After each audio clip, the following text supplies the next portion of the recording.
राज्यातल्या शेतकऱ्यांच्या सरसकट कर्जमाफीसाठी आणि शेतकरी कर्जमुक्ती योजनेतल्या जाचक अटी रद्द व्हाव्या याकरता राष्ट्रवादी शरद पवार पक्षाचे आमदार रोहित पवार यांनी अन्नत्याग आंदोलन केलंय। पंढरपूरमध्ये आज त्यांच्या आंदोलनाचा तिसरा दिवस आहे। दिवसेंदिवस या आंदोलनाला राज्यभरातून मोठा पाठिंबा पाहायला मिळतोय। तिसऱ्या दिवशी रोहित पवारांची प्रकृती खालावल्याची माहिती समोर आली। वैद्यकीय तपासणीत त्यांच्या शरीरातल्या साखरेची पातळी कमी झाली आहे। रक्तदाब सध्या स्थिर आहे। कर्जमाफीच्या जाचक अटी जोपर्यंत सरकार हटवत नाही तोपर्यंत आपण एक पाऊल मागे हटणार नाही असा आक्रमक पवित्रा रोहित पवारांनी घेतलाय।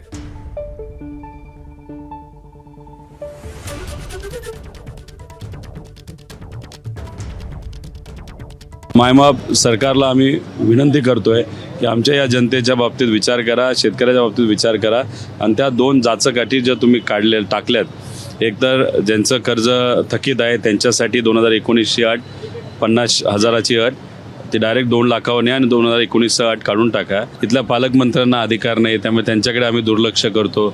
आता विखे पाटील साहेब बोलले ते 1/3 विभागाचे मंत्री असल्यामुळे त्यांना आम्ही महत्त्व तिथं देत नाहीत।